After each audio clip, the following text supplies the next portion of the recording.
के बाद स्वागत है आप सभी का और इसी के साथ ही एक बार फिर से नजर डाल लेते हैं आज की सुर्खियों पर। हेडलाइंस पावर्ड बाय के न्यूज साप्ताहिक समाचार पत्र, जो रखे आपको आगे। को स्पॉन्सर्ड बाय स्वर्णाभा ज्वेलर्स, जो दे 100% शुद्धता की गारंटी। ब्लूमिंग वैली, जो आपके अपनों तक पहुंचाए आपका प्यार। और Basant smile, because you are at Basant resorts. Kullu में तेलंगाना के सांसद की हार्ट अटैक से हुई मौत। भुंतर एयरपोर्ट पर प्लेन के लैंड करते ही बिगड़ी तबीयत। सांसदों के दल के साथ यहां स्टडी टूर पर पहुंचे थे रेड्डी। हिमाचल में उज्ज्वल योजना शुरू, खुलेंगी 50 नई गैस एजेंसियां। मुख्यमंत्री का कहना, केंद्र सरकार ने बदला योजना का नाम। बद्दी में चाकू की नोक पर सुरक्षा कर्मियों से लूटे 29 लाख, लुटेरे फरार। नालागढ़ की तरफ फरार हुए नकाबपोश बाजार के बाद पूरा क्षेत्र सील।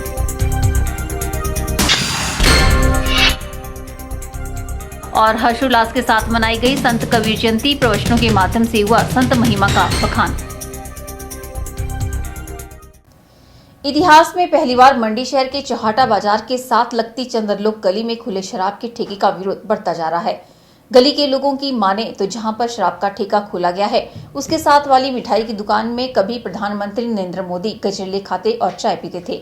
लोगों ने इन सारी बातों का हवाला देते हुए शराब के ठेके को यहां से बदलने की मांग उठाई है। मंडी शहर के चौहाटा बाजार के साथ लगती चंद्रलोक गली में चंद्रलोक स्वीट्स की मिठाइयां काफी फेमस है। जब प्रधानमंत्री नरेंद्र मोदी संघ के प्रचारक थे तो उन दिनों वे मंडी में भी रहे। जब वह मंडी में रुके तो चंद्रलोक गली की मिठाई की दुकान का गजरेला खाते और यहाँ की चाय पीते थे। प्रधानमंत्री को यहाँ के लोगों ने अपनी आंखों से इस दुकान पर बैठे हुए देखा है, लेकिन अब इस दुकान के पीछे एक शराब का ठेका खुल चुका है और यह मंडी शहर के इतिहास में पहली बार हुआ है, क्योंकि इससे पहले चौहाटा बाजार, भूतनाथ गली और चंद्रलोक गली में कभी शराब का ठेका नहीं खुला। करीब 2 सप्ताह पहले खुले इस शराब के ठेके का लोग भारी विरोध कर रहे हैं। गली और शहर के अन्य लोगों ने मिलकर मंडी बचाओ आंदोलन संघर्ष समिति का गठन किया है। समिति के माध्यम से इन्होंने अपना एक ज्ञापन प्रधानमंत्री नरेंद्र मोदी, राज्यपाल और मुख्यमंत्री को भेजकर शराब का ठेका बंद करने की मांग उठाई है। समिति के चेयरमैन प्रोफेसर धर्मपाल कपूर ने बताया कि प्रधानमंत्री को जो ज्ञापन भेजा है उसमें यह भी जिक्र किया गया है कि जहाँ पर वह कभी गजरेला खाते थे, उसके साथ आज शराब बिक रही है। ये तो गजरेले की बात हमने इसलिए कह दी कि उन्होंने खाया था यहाँ पर, तो ये चंद्रलोक और चौबाटा गली, चौहाटा बाजार उनके मस्तिष्क में है। हमने इसीलिए उसका इस आशय का संकेत हमने अपने पत्र में भी दिया है कि आप जरूर अपनी कृपा दृष्टि बरसाएंगे। जहां आपने गजरेला खाया था वहां उसके बैक में आज एक शराब का केंद्र खुला है, जो एक बहुत निंदनीय विषय है और हम इसकी घोर बर्दाश्त न करते हैं। चंद्रलोक गली में रहने वाले आज देश और विदेश में कई उच्च पदों पर आसीन हैं, लेकिन अब इस गली में शराब का ठेका खुल जाने से यहां पर शराबियों का जमावड़ा बढ़ता जा रहा है। स्थानीय लोगों ने चेताया कि उन्हें इसके लिए जिस भी स्तर पर आंदोलन करना पड़े वे गुरेज नहीं करेंगे।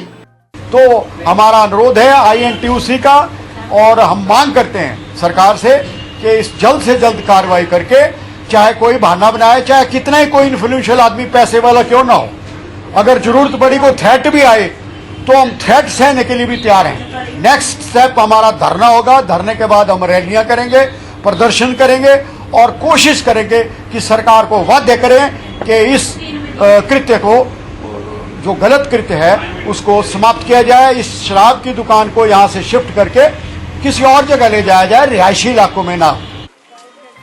बता दें कि चौहाटा बाजार, भूतनाथ गली और चंद्रलोक गली मंडी शहर की प्राचीन गलियां हैं। चौहाटा बाजार के साथ तो शहर का प्राचीन और धार्मिक इतिहास जुड़ा है, लेकिन ऐसे में यहाँ पर शराब का ठेका खुल जाने से लोगों में भारी आक्रोश देखने को मिल रहा है। ब्यूरो रिपोर्ट, के चैनल।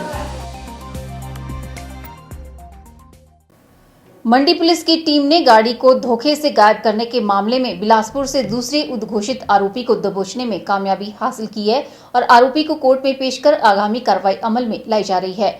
बता दें कि यह मामला सन 2014 में सिटी चौकी में रजिस्टर हुआ था। मंडी सिटी चौकी इंचार्ज कुलदीप चंद ने बताया कि 2014 से लंबित गाड़ी की मिस एप्रीहेंशन के एक मामले में दूसरे उद्घोषित आरोपी को बिलासपुर से गिरफ्तार किया गया है और आगामी कार्रवाई अमल में लाई जा रही है। उन्होंने बताया कि गाड़ी की मिस एप्रीहेंशन का मामला सन 2014 में सिटी चौकी में रजिस्टर हुआ था। जिसमें कुल 3 आरोपियों में से 2 की तलाश लंबे समय से की जा रही थी और 2 आरोपियों को मई 2017 में पीओ घोषित किया गया था। उन्होंने बताया कि इनमें से एक आरोपी को बिलासपुर से नंदलाल की टीम ने गिरफ्तार किया है और आगामी कार्रवाई अमल में लाई जा रही है। हमारे पास शहर चौकी का एक मुकदमा था, काफ़ी टाइम से जो था पेंडिंग इन्वेस्टिगेशन था, FIR नंबर 111/2014।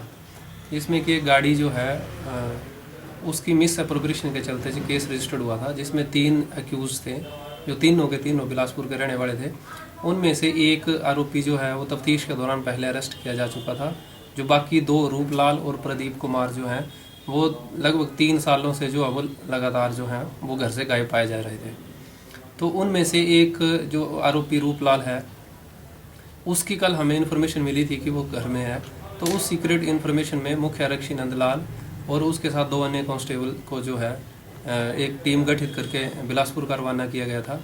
तो आज मॉर्निंग में वो रूपलाल आरोपी जो है वो घर पर हाजिर मिला, जिसे मुख्य आरक्षी नंदलाल द्वारा जो है अरेस्ट किया गया है।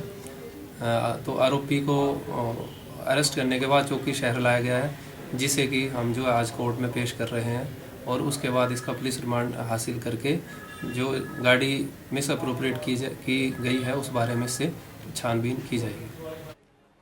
ब्यूरो रिपोर्ट के चैनल।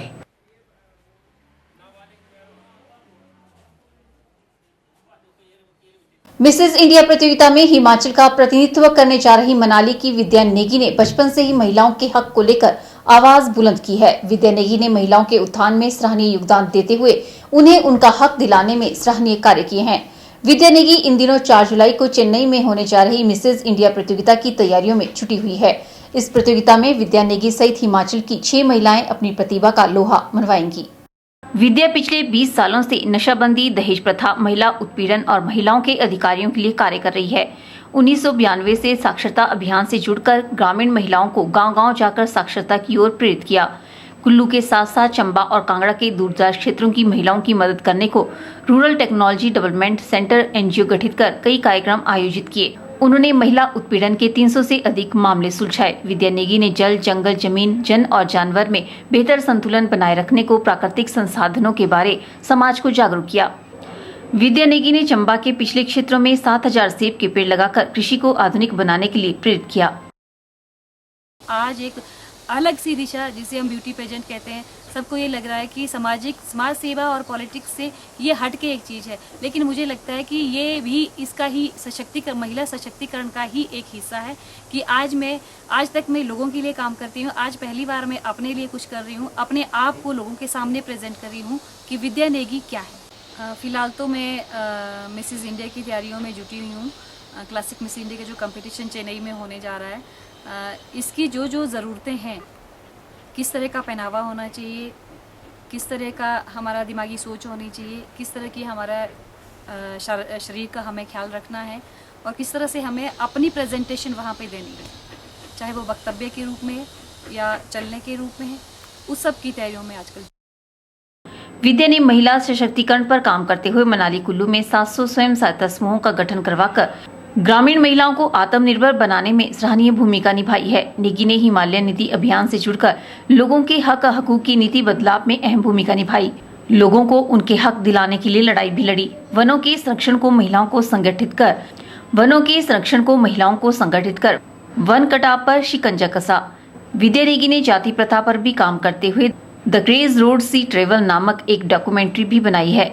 ग्रामीण महिलाओं को मेरा एक ही संदेश है, मैं भी एक ग्रामीण महिला हूँ, एक गांव की पैदाइश हूँ और आज अगर मैं इस तरह के बहुत से कार्यक्रमों में हिस्सा ले सकती हूँ, राजनीति में जा सकती हूँ, समाज सुधार के लिए काम कर सकती हूँ और आज एक इतने बड़े ब्यूटी पेजेंट में जाकर हिस्सा ले सकती हूँ और फर्स्ट रनर अप का एक खिताब भी जीत सकती हूँ, तो आप सब में भी कोई कमी नहीं है, आप सब भी ये सब करती हैं। अपने आप को कभी कम मत समझिए, कम मत आंकिए कि हम महिलाएं हैं। महिलाएं समाज का एक हिस्सा हैं, वो संपत्ति नहीं है। उन्हें हमेशा आगे आना चाहिए और अपनी क्षमता को अपनी काबिलियत के आधार पर साबित करना चाहिए। विद्या नेगी इन दिनों 4 जुलाई को चेन्नई में होने जा रही मिसेज इंडिया प्रतियोगिता की तैयारियों में जुटी हुई है। इस प्रतियोगिता में विद्या नेगी सहित हिमाचल की 6 महिलाएं अपनी प्रतिभा का लोहा मनवाएंगी।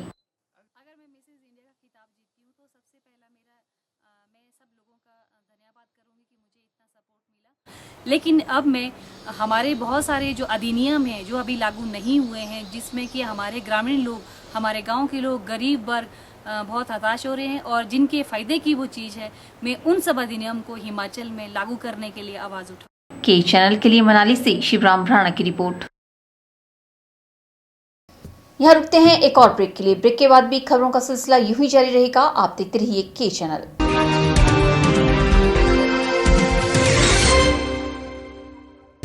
गुप्ता शॉल एम्पोरियम, जहां आप पाएंगे बेहतरीन व उच्च क्वालिटी की शॉल की विस्तृत वैरायटी। यहां pure woollen Kullu shawl, Kashmiri shawl, angora shawl, cashmilon shawl, feather shawl, pashmina shawl के साथ ही शॉल की और भी बहुत सी वैरायटी उपलब्ध है। तो देर न कीजिए और आज ही पहुंचे गुप्ता शॉल एम्पोरियम, सब्जी मंडी के साथ नेर चौक, डिस्ट्रिक्ट मंडी। मोबाइल 9459125400।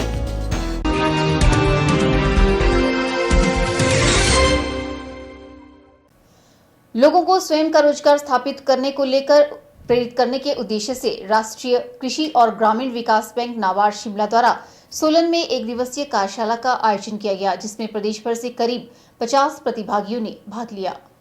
कार्यशाला में राष्ट्रीय कृषि और ग्रामीण विकास बैंक शिमला के मुख्य महाप्रबंधक किशन सिंह बतौर मुख्य अतिथि शरीक हुए। उन्होंने नाबार्ड द्वारा जनहित में चलाई जा रही विभिन्न योजनाओं की जानकारी सहित स्वयं का लघु उद्योग स्थापित करने के लिए भी उपस्थित प्रतिभागियों को प्रेरित किया। मुख्य महाप्रबंधक किशन सिंह ने बताया कि नाबार्ड को गत वर्षों में भारत सरकार द्वारा 2000 करोड़ रुपए बजट उपलब्ध करवाया गया है।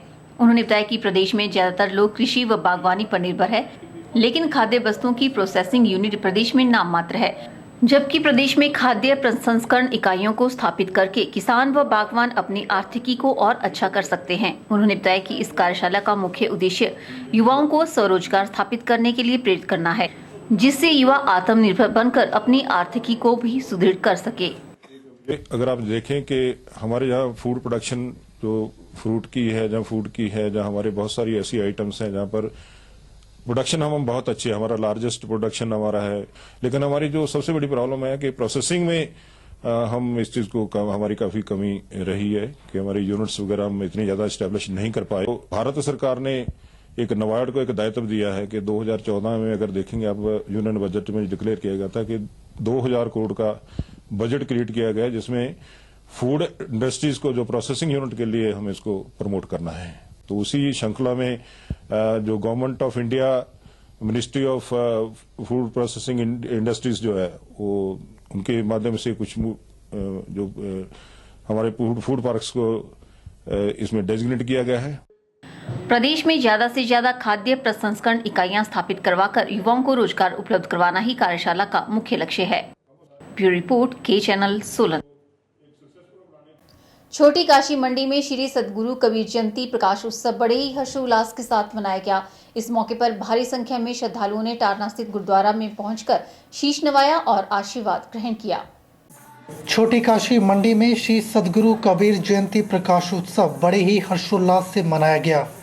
इस मौके पर भारी संख्या में श्रद्धालुओं ने टारना स्थित गुरुद्वारा में पहुंचकर शीश नवाया और आशीर्वाद ग्रहण किया। कबीर मंदिर टारना सेवा समिति के प्रधान धर्म सिंह ने बताया कि श्री सद्गुरु कबीर जयंती बड़े ही हर्षोल्लास से मनाई गई।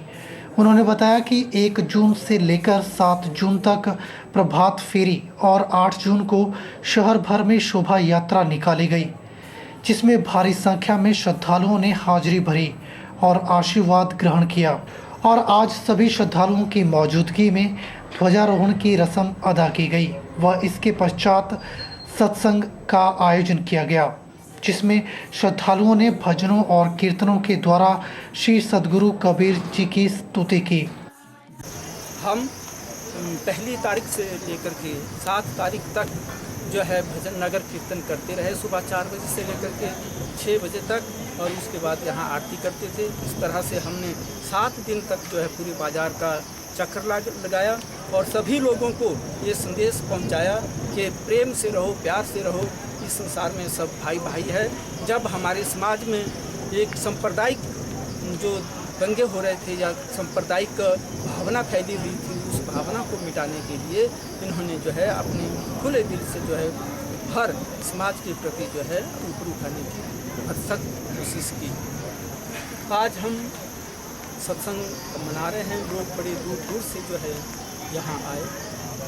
8 तारीख को हमने जो है फूल घाट से लेकर के वीर मंदिर टाना तक जो है शोभा यात्रा निकाली। उसमें जो है बहुत सारे लोग दूर दूर से आए हुए थे, उन्होंने भाग लिया। छोटी काशी मंडी में श्री सद्गुरु कबीर जयंती प्रकाश उत्सव बड़े ही हर्षोल्लास से मनाया गया। इस मौके पर पूर्व जिला परिषद सदस्य चमन राही ने भी गुरुद्वारा में माथा टेका व आशीर्वाद ग्रहण किया और श्रद्धालुओं ने बड़े ही श्रद्धा भाव से लंगर के रूप में प्रसाद भी ग्रहण किया। ब्यूरो रिपोर्ट के चैनल। औद्योगिक क्षेत्र बद्दी विश्वविद्यालय के पास 2 नकाबपोश लुटेरों ने दिन दिहाड़े कैश वैन में कैश लेकर आ रहे 2 सुरक्षा कर्मियों को चाकू की नोक पर लूट लिया। नकाबपोश लुटेरे 29 लाख रुपए कैश से भरे 2 बैग लेकर फरार हो गए। जानकारी के अनुसार राइट सेफ गार्ड सुरक्षा एजेंसी मोहाली के 2 सुरक्षा कर्मचारियों विजय व अजीत ने करीब 1:30 बजे बद्दी स्थित पीएनबी बैंक से 29 लाख रुपए के 2 बैग लिए। इनमें से एक बैग में 27 लाख व एक बैग में 2 लाख रुपए थे। इसके बाद वह भूड़ स्थित विश्वविद्यालय के बाहर लगे एटीएम में पैसे डालने के लिए कैश वैन में आ रहे थे। जैसे ही वो भूड़ विश्वविद्यालय के पास पहुंचे तो बाइक पर सवार 2 नकाबपोश लुटेरों ने उनका रास्ता रोका व चाकू की नोक पर उनसे दोनों बैग छीन लिए तथा बैग लेकर बाइक पर ही नालागढ़ की तरफ फरार हो गए। सारी घटना बड़ी नाटकीय ढंग से घटित हुई व कुछ ही मिनटों में यह सारा खेल खिला गया। जहां यह घटना घटी वहां विश्वविद्यालय होने के चलते अक्सर लोगों का आना जाना लगा रहता है व ऐसी जगह पर लूट की घटना होने से लोग काफी हैरान हैं। मतलब कैश लेके आ रहे थे और जब बद्दी यूनिवर्सिटी पहुंचे तो ऊपर से एक बाइक आई और उसने सीधा हमारे पास जो है गले में और रख दिया चाकू और उसने चाकू रख दिया गले में और बैग छीनने लगे। हाँ? अच्छा, कितने आदमी थे? और नीचे गिर गए और 2 आदमी थे। हेलमेट लगा रखा था मैंने। मेरे पास था 27 लाख। और आप? हम यहाँ वहाँ से आ रहे थे, मैं तो बाइक पे पीछे बैठा गया। आप कैश कहाँ से ले आ रहे थे? पीएनबी बद्दी से। और कैश किस चीज़ पे ला रहे थे? गाड़ी थी क्या? बाइक पे सर। अच्छा, बाइक पे ही लेके आते हैं। पहले भी लेके आते हैं? कितना ही कैश होता है? कभी कम होता है, कभी ज़्यादा होता है, क्या पता है कैसे हुआ होगा। हम तो आ रहे थे यहाँ से, बाइक भी एकदम रॉन्ग साइड से उन्होंने ये गर्दन पे चाकू रखा, बाइक गिराई नीचे और बैग छीन के। उसके बाद आपने शोर मचाया? हमने सीधा अपने ऑफिस में पहुँचा, उसमें तो यहाँ से सारे बंदे चले गए थे नीचे काफ़ी सारे। वहीं एसएचओ बद्दी मस्तराम ने बताया कि वह पुलिस टीम के साथ मौके पर पहुंचे व कुछ ही समय में पूरे क्षेत्र को सील कर दिया गया। वह एटीएम सुरक्षा कर्मियों से भी पुलिस ने पूछताछ की। अभी तक नकाबपोश पुलिस के हत्थे नहीं चढ़े थे। वह मामले की गंभीरता से जांच हो रही है। में 2 लड़के जो पीएनबी में एटीएम में जो बद्दी यूनिवर्सिटी में एटीएम है वहाँ कैश डालने आ रहे थे। जो किसी कंपनी ने हायर कर रखे हैं लड़के, तो 29 लाख का उनके पास कैश था। तो जैसे ही वो बद्दी यूनिवर्सिटी के गेट से, मेन गेट से 50 मीटर के पीछे दूरी पे पहुंचे तो एक बाइक जो वहाँ ऑलरेडी पहले खड़ी हुई थी वहाँ पे, उन्होंने इसका रास्ता रोका और उससे 29 लाख के जो बैग थे, 2 बैगों में जो रखा था उसको छीन के भागे। जो अभी तक इसमें इन्वेस्टिगेशन में आया है तो बाइक थे विदाउट नंबर बता रहे हैं और सीसीटीवी फुटेज में भी उनको जब देखा गया तो हेलमेट डाल रखे, जो छीनने वाले उन्होंने हेलमेट डाल रखे हैं। उसके आगे इन्वेस्टिगेशन जारी है जैसा भी होगा। जो घटना पे जो वारदात को अंजाम देने वाले हैं वो 2 आदमी हैं। तो उसमें सीसीटीवी फुटेज में दिख रहा है कि 2 आदमी बाइक पे आ रहे हैं, लेकिन कुछ चेहरे नहीं दिखाई दे रहे क्योंकि उन्होंने हेलमेट लगा रखा था।